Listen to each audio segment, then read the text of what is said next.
Welcome to the show tonight, and joining me is local musician Brendan McCullough, here to chat about the man behind the guitar. But first, let's have a little listen to one of his new singles, A Fragile Leaf.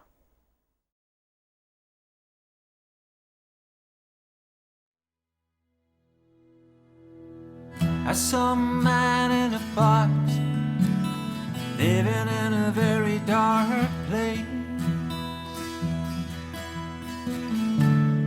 World outside's a million miles away.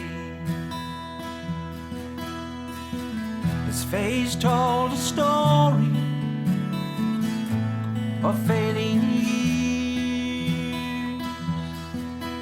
a life of pain, an ocean of tears, a life of pain, an ocean of tears. Wake up tomorrow, and the world will be a better place. Wake up tomorrow, everything will be okay. But the man in the box died yesterday,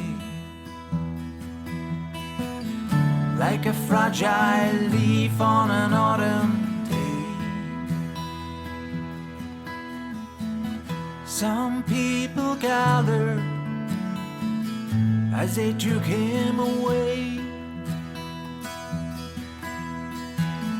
Just a Facebook entry for another day. His cardboard box has blown away, like a fragile leaf on an autumn day.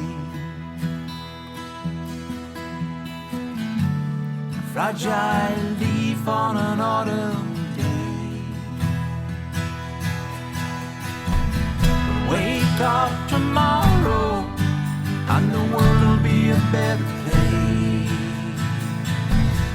Wake up tomorrow, and everything will be okay. All our dreams can drift away,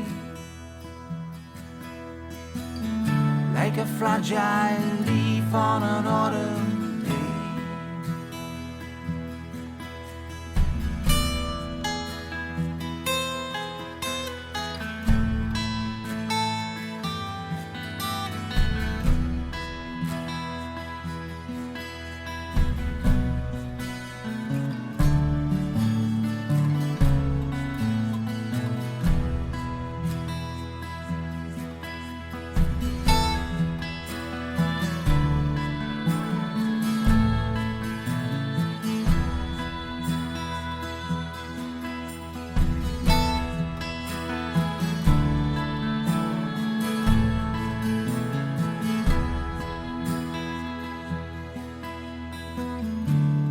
Fragile leaf on an autumn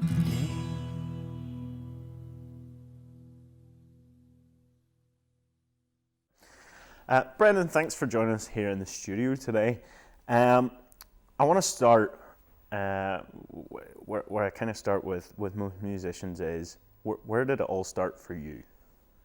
Well, I've been playing music now for as long as I can remember. I mean, I picked up guitar when I was a young lad, probably about 8 or 9, started playing, and from there on I joined up with a couple of guys in a band back in the 90s when we were at college, and that was a long stay. And we're still together today, believe it or not, so we've been a very long stay. And the influences with a band and songwriting has been immense in terms of playing guitar and mixing with other people who do like venture. So it's been an experience and been a learning curve all of these years. So the long stay have actually released a number of albums in the past, and have been quite busy in terms of proactive writing material and new songs, and they're all singer-songwriter songs. So Sean McCullough, a tremendous singer-songwriter, and Brenton Donnelly as well, a songwriter who's written some fantastic songs for the band. And just sort of to focus, whenever you were saying that obviously you picked guitar up at a young age, what was the music that kind of captured you at that young age to kind of go, oh, this is kind of something I'd be interested in doing? Yeah, music has changed so much in the last number of years, and I go a long way back. We're talking a long way back for musicians, and people will go, who? Who's he talking about? So the guys like Harry Chapin, storytellers, and Lyle Lovett. And one of the first songs actually I picked up on the guitar was Ralph McTell's Streets of London, and for anybody who knows this, it probably was a challenging song to pick up, but they were mainly storytellers, and they were big influences on my life. Music's always been a part of my life from early childhood. Growing up at home with mum and dad, they would have had Jim Reeves, who's one of the biggest storytellers around at the time. So those influences have filtered through and shaped the kind of music that I actually write. It's very much acoustic, folk, country type music, and those are the kind of influences. I mean, being American Pie and Bruce Springsteen as well in terms of influences. More recently, actually, Passenger, another great storyteller. So really, the theme is storytelling. And from the songs that I played and the songs that I've recorded, they're about actually the stories themselves as opposed to the music. Yeah. And was the guitar the first instrument that you kind of wanted to go towards, or was there anything else that you kind of leaned towards first? Well, yes, the guitar is my passion, and it certainly turned into my passion. I have a collection of guitars. I think most musicians will say the same. How many guitars have you got now? You go, oh, lost count. It gets silly, but that's just the way it is, Well, the guitar was the thing that I picked up first. Now, I didn't take to it right away, and for anybody who's trying to learn to play guitar and doesn't take to it right away, don't give up, because it is difficult, there's no doubt. But once you've played your first song, you're smitten, that's it. And I think probably the first song I worked on was House of the Rising Sun, which was a classic at the time, which was easy to play.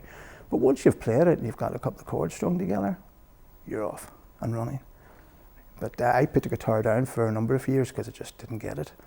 And as I say, went back to it and ducked to water after that.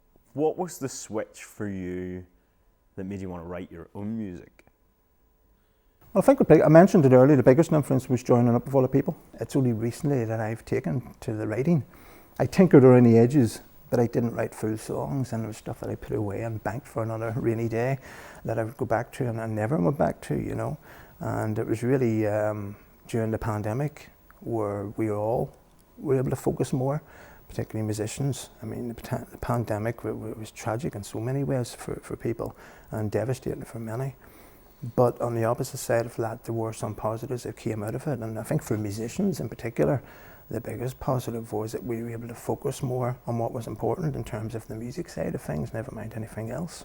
So that sharpened my focus in terms of the writing. I was starting to do a bit of writing prior to that. I had written A Fragile Leaf just before the pandemic and was planning on releasing it at that stage. And a moment in time, actually, I decided to release in September, which was my debut single, and it's been very well received. Fragile Leaf, I've just released. It's available online on streaming sites. Bit of an advertisement there. But so that's the thing that drives you now. I've got that bug, as it were, to start writing. I actually want to chat to you about these two singles that you just mentioned there. Could you sort of kind of tell us a little bit about the tracks themselves? Yeah, I'll start with Fragile Leaf, which I've just released there on Monday, and the seeds for that song actually came from a walk in a park at Hillsborough. I was out with my wife. It was an autumn day, a perfect autumn day with blue sky, sun was shining and the leaves were falling, and it was just a picture scene, And that was the start for A Fragile Leaf. There were other things going on at that time as well, and I think one of the central themes of the song is homelessness, and the actual focus of the song is a homeless man. And it deals with a lot of issues within that, not just the homelessness, but really us as a society and how we've become detached from what's going on around us. A Moment in Time turned out to be my debut single. It it leapfrogged A Fragile Leaf, and it was released in September, and it again deals with life issues of the bereavement or loss of a loved one, and how we all deal with that. Everybody deals with it differently and has their way of dealing with it. I just want to ask a little bit about those two tracks. Now, you'd said obviously they were mixed and arranged by your cousins in Ontario. Yes, very much so. Now, how was that? Obviously, there's a fair distance between that. How did that work for you? It's a funny one. People go, "How do you do that?" To begin with, we've been asked it so many times, but because of the pandemic, we couldn't. There were two things you do in the pandemic: you could switch off and do nothing, and just sit it out. And as musicians, the pandemic was particularly difficult because you like playing to a live audience and you like to entertain, and you simply couldn't do that. So what we did as musicians, both with the band and solely as an individual, was become actually more productive and creative using Zoom. So we really established that contact, and we all have an experience, and both myself and the rest of the band, in IT and dealing with recording and home studio type setups. So you can work your way through it, and it is doable. And the two singles released are living proof that you can do it. Cousins in Canada, they actually are musicians themselves, and Scott and Mary. I sent a recording to them. I recorded the vocals and the guitar on the songs, and sent them off to them, and they did the rest, and we worked back and forth through Zoom. So I had ideas as to how I wanted the songs to go and the kind of instruments that I wanted in it, and how laid back I wanted it, and I didn't want it swamped with instruments, and I wanted to maintain its acoustic feel, but bits and pieces of strings and backing vocals in the right places, and we worked back and forth on Zoom sessions to get that right. What would you say was the hardest aspect? Was it the actual writing the songs? Was it the recording? Was it the releasing? It was the remoteness of it.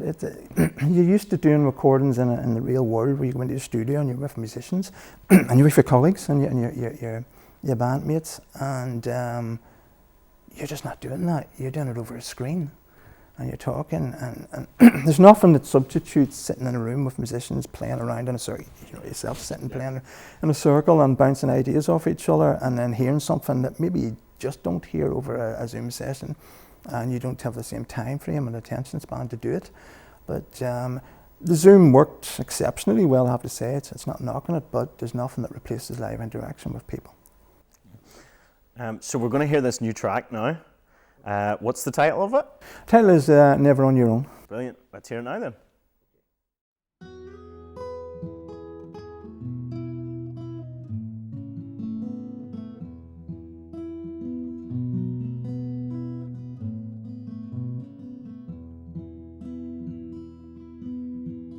Sitting at home,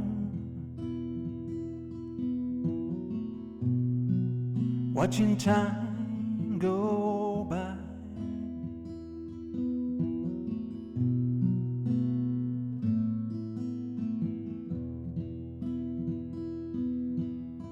pictures on the wall, reminding you of who you are.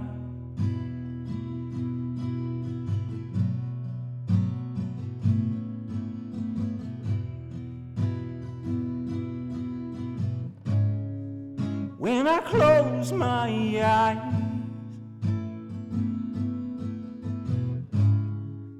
I can see your smile. When I close my eyes, I'll remember you.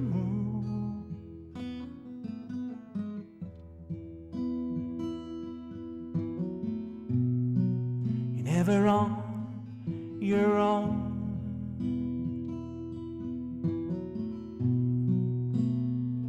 Never on your own.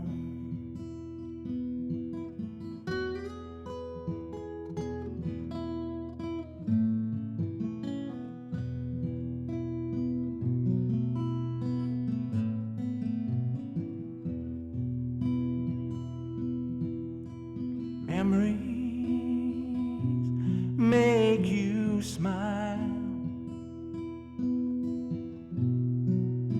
the warmth of a summer breeze.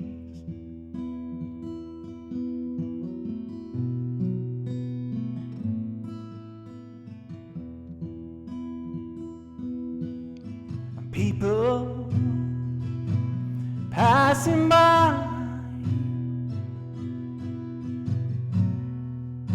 like shadows on the wall, moving shadows on the wall. When I close my eyes,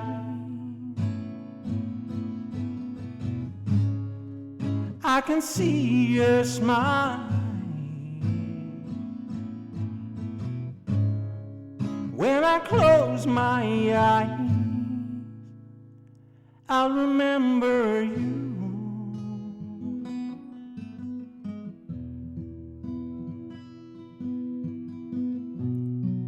You're never on your own.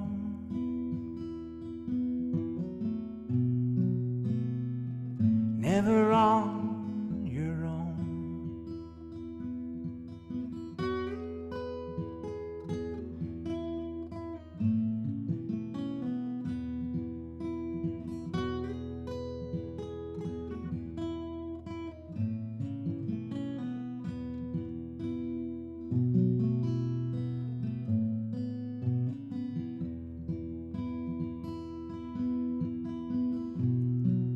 Never on your own.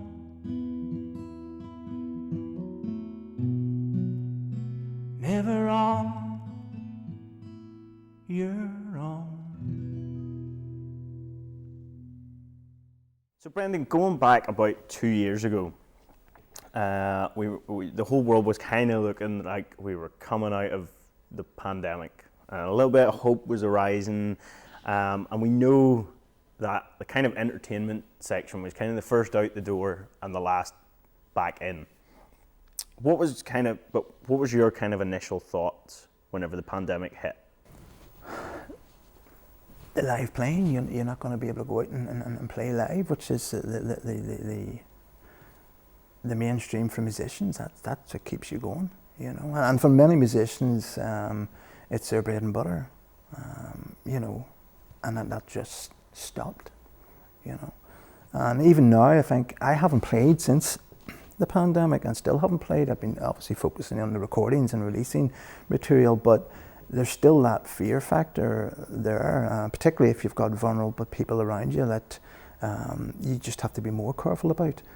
So I haven't been playing, and I hope next year, coming into 2023, that will change and I can get back out again and start doing live playing again, because that is the thing that keeps you going.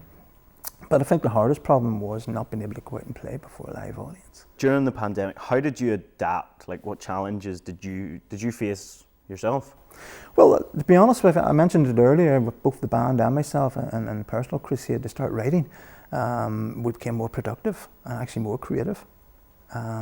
With the band at The Long Stay, we actually released 2 new songs through the pandemic. So we wrote, produced and released videos and released 2 singles from the pandemic. And that's similarly with the 2 songs that I've released, A Moment in Time and Fragile Leaf.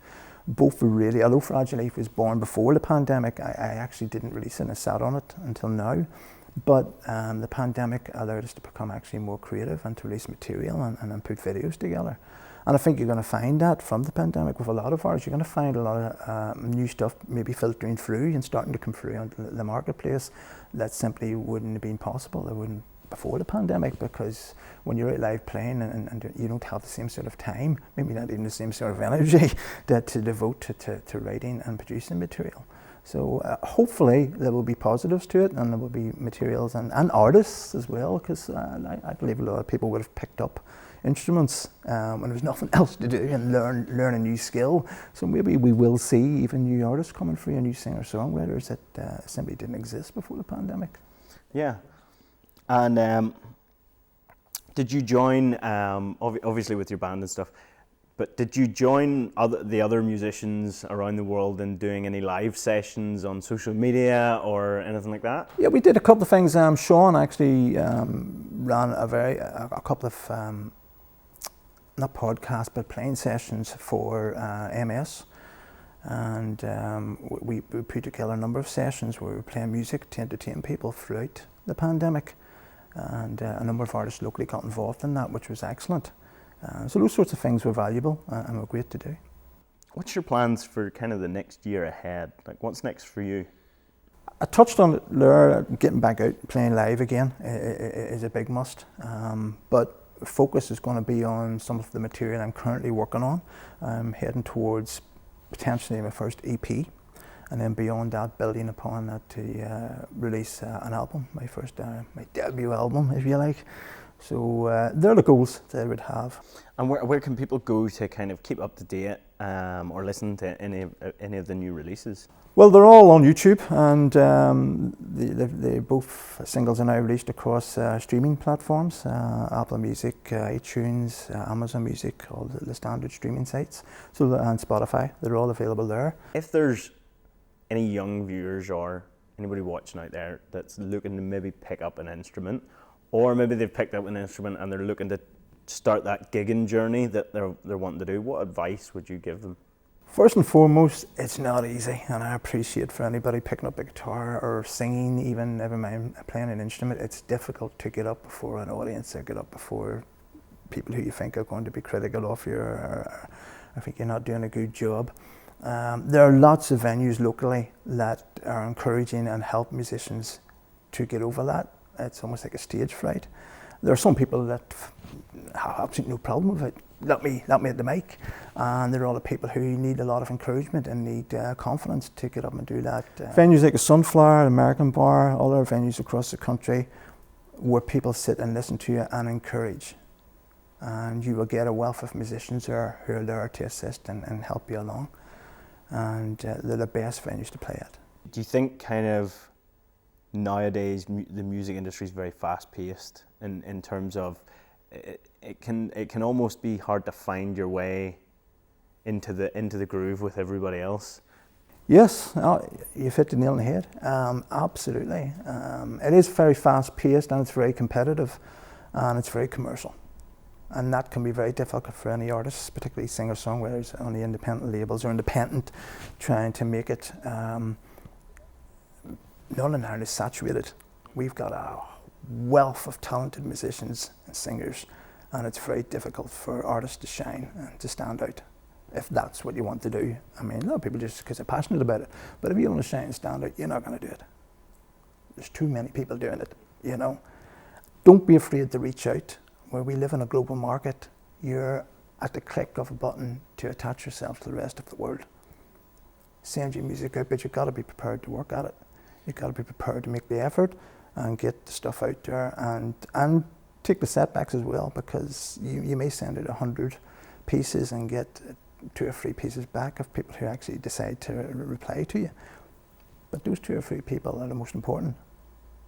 And don't give up. That's the most important message. Don't give up. It is difficult, and commercial stations are afraid to play up-and-coming singer-songwriters. There's many that do, and many do offer support, and that's great. But many don't, because they're petrified that people will switch off. And it's become so commercial in that respect that it's exceptionally difficult for artists to get their stuff played on commercial stations. It's not happening. No. Well, Brendan, it's been a great time chatting with you. Well, thank you very much for inviting me in, and thank you very much for the support and encouragement.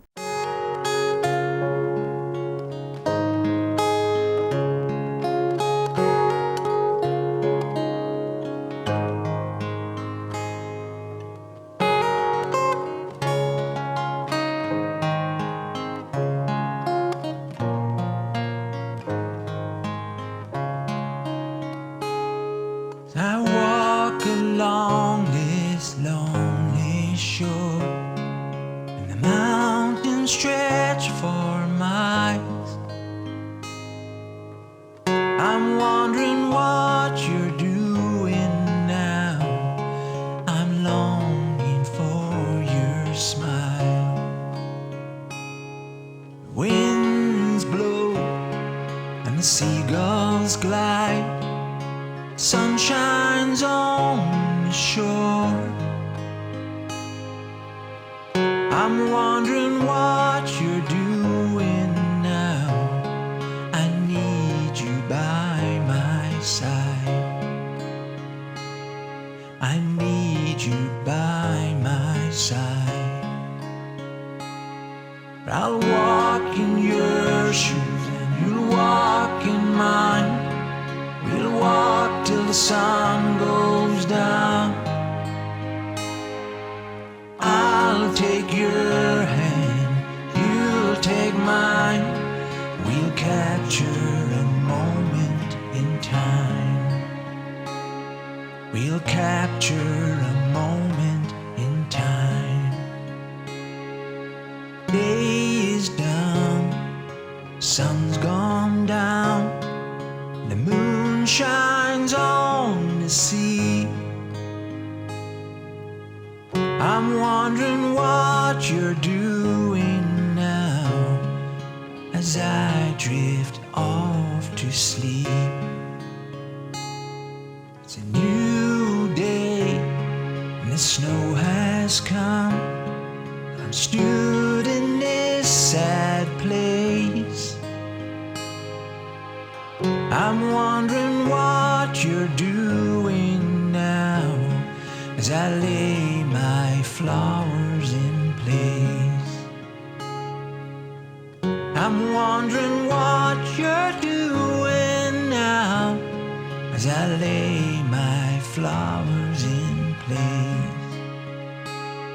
I'll walk in your shoes and you walk in mine. We'll walk till the sun goes down.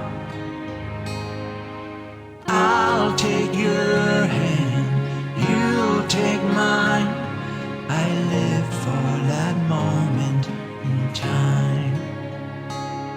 I live for that moment in time.